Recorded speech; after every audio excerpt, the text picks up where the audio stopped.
Hello guys, welcome to my channel Bio Bytes with doctor Aradhana. आज मैं लेकर आई हूँ आपके लिए एक नई वीडियो जिसका नाम है sexual reproduction in flowering plant. आज हमारा फर्स्ट डे है इस वीडियो का, जिसके बारे में आपको बताना चाहती हूँ। तो पहला हम स्टार्ट करते हैं, और आप लोगों को टेंशन लेने की कोई ज़रूरत नहीं है जब मैम आपके साथ है। Main part of the angiosperm, मतलब हम जो sexual reproduction in flowering plant की बात कर रहे हैं, तो वो तुम्हारा एंजियोस्पर्मा के अंदर देखने को मिलेगा। और उस एंजियोस्पर्मा की मेन प्लांट बॉडी होती है स्पोरोफाइट, और उस स्पोरोफाइट्स के अंदर आपके सम चेंजेस होते हैं। कौन से चेंजेस? Hormonal changes. और इस हार्मोनल चेंजेस में आपके दो हार्मोन्स इन्वॉल्व होते हैं, जिसका नाम होता है इथाइलिन एंड ऑक्सिन, यानी कि मॉर्फोलॉजिकल चेंजेस। अब फ्लावर आपके दिमाग में आ रहा होगा, ये है क्या? फ्लावर एक कंडेंस्ड मॉडिफाइड शूट है, और यही वो फ्लावर है जो सेक्सुअल रिप्रोडक्शन के लिए रेस्पॉन्सिबल होता है। इस फ्लावर के टू पार्ट्स होते हैं। फर्स्ट आपका इसेंशियल पार्ट, और second part is the non essential part. First part में आपका आता है androecium for male and gynoecium for female. Non essential part जो है वो आपके पेटल्स और सेपल्स होती हैं, जिन्हें हम कैलिक्स और कोरोला भी कहते हैं। अब मेरे दिमाग में ये आ रहा है, और आपके दिमाग में भी आ रहा होगा, कि हाउ फ्लावर फॉर्म्ड।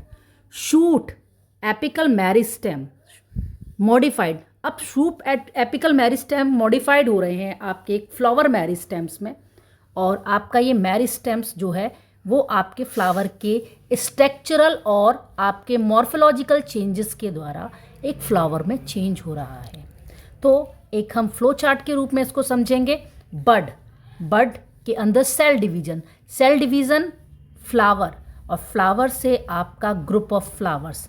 अब एक पिक्चर आपके इस स्क्रीन पर दिखाई दे रही है जो फ्लावर को रिप्रेजेंट कर रही है। तो आप फ्लावर देख सकते हैं। देखिए, इसके 4 पार्ट्स हैं। एक होल है, उसमें 4 पार्ट्स आपको देखने को मिल रहे हैं। और ये जो डायग्राम है, ये बहुत इंपॉर्टेंट डायग्राम है।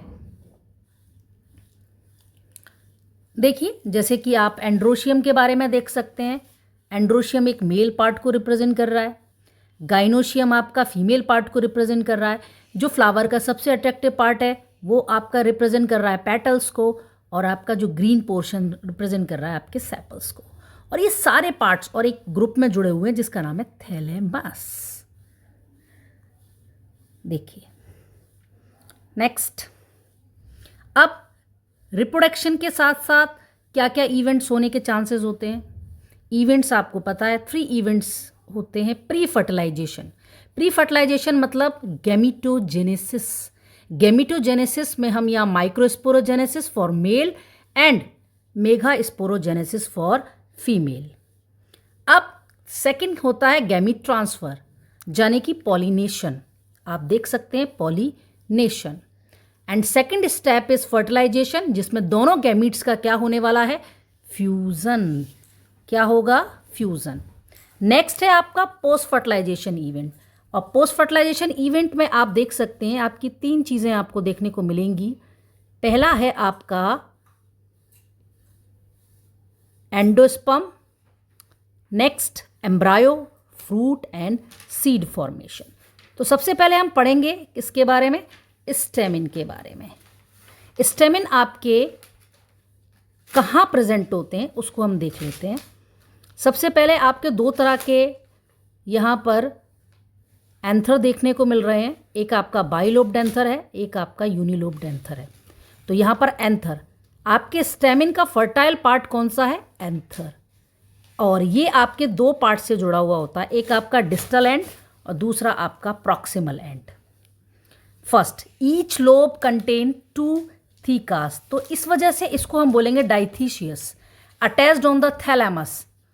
और ये जो थैलेमस वर्ड है ये कहाँ पर जुड़ा हुआ है? आपके प्रॉक्सिमल एंड पर, जो आप देख सकते हैं एरो से मैंने इसको रिप्रेजेंट किया है। देखिए, ये आपका distal end this is a proximal end. Next, अब लॉन्गिट्यूडनल ग्रूव को हम देखेंगे। ये एक लॉन्गिट्यूडनल ग्रूव है जो आप देख सकते हैं, ये एक लॉन्गिट्यूडनल ग्रूव है, और इस ग्रुप को सेपरेशन देखने को मिल रहा है। और ये 2 थीकाज इसमें देखने को मिल रहे हैं। एक यंग एंथर के अंदर आपको इस स्ट्रक्चर देखने को मिल रही है। आप यहाँ पर लोब को भी देख सकते हैं, lobe number 1 and lobe number 2। अब हम इसको पढ़ने जा रहे हैं माइक्रोस्पोरेंजिया वर्ड को आप लोगों को समझना है। ये टेट्रा स्पोरजिनेट है। नेक्स्ट आपका एंडोथीशियम और मिडिल लेयर, ये आपकी आउटर लेयर है जो प्रोटेक्शन और डिहेंसिस का काम करेंगी। ठीक है, ये कॉमन लेयर्स होती हैं आपकी एंडोथीशियम और आपकी एपिडर्मिस। अब ज़रा आप देख सकते हैं, अगर ये बाइलोब्ड एंथर है तो इसमें कनेक्टिव टिश्यूज़ देखने को मिलेंगे, और ये कनेक्टिव टिश्यूज़ ही तुम्हारे पैरेन्काइमेटस के बने हुए होते हैं, और इनको ही हम स्टेराइल पार्ट भी कह सकते हैं। मोनोथीसियस में ये आपको देखने को नहीं मिलेगा। मोनोथीसियस में आपकी कनेक्टिव्स नहीं होती हैं। अब हमको ये समझना है कि जितनी भी लेयर्स हैं उनका क्या फंक्शन है। पहला तुम्हारा एपिडर्मिस, एंडोथीशियम, मिडिल लेयर, इन तीनों का काम है प्रोटेक्शन करना प्लस डिहांसिस टू रिलीज पॉलन्स। ये देख सकते हैं आप डायग्राम, ये डायग्राम जो है वो स्पोरोजोनियस टिश्यूज का है और ये डिप्लॉयड स्ट्रक्चर है। नेक्स्ट आपका सबसे इंपॉर्टेंट जो लेयर है इसको हम बोलते हैं टैपेटम, और टैपेटम क्या करने जा रही है, provide a nourishment to developing pollens, मतलब पॉलन्स को डेवलपमेंट करने में हेल्प करने वाली है।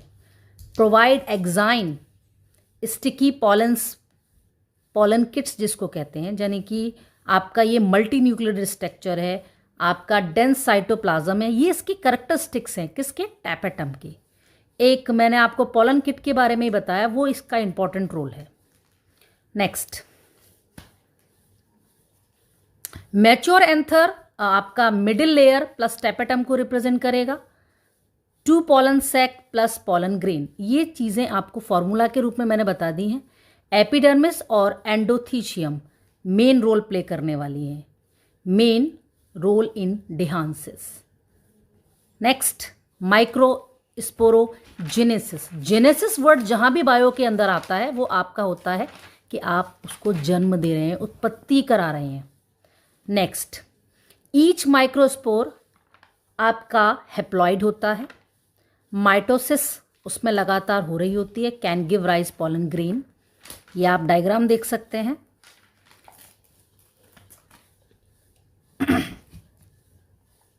टैपेटम आपका अंदर आप देख सकते हैं स्पोरोजीनियस टिश्यूज, और ये जितनी में each cell is PMC, pollen mother cell, ये पॉलन मदर सेल्स के नाम से जानी जाती हैं, और इसके अंदर जितनी भी टिश्यूज हैं इनका नेचर कैसा है, डिप्लॉयड है।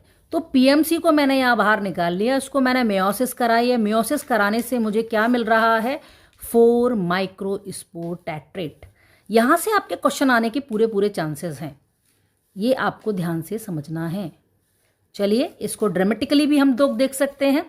ये आपका एक हैप्लॉइड सेल है, और इसके अंदर आप देख सकते हैं ये एक वैक्यूल देखने को मिल रही है, और ये जो है ये छोटा सा एक न्यूक्लियस है। अब यहाँ पर ये जितने भी आपके माइक्रोस्पोर्स हैं ये आपको कनेक्ट होते हुए दिखाई दे रहे हैं, क्योंकि यहाँ पर कैलोज एंजाइम्स प्रेजेंट हैं।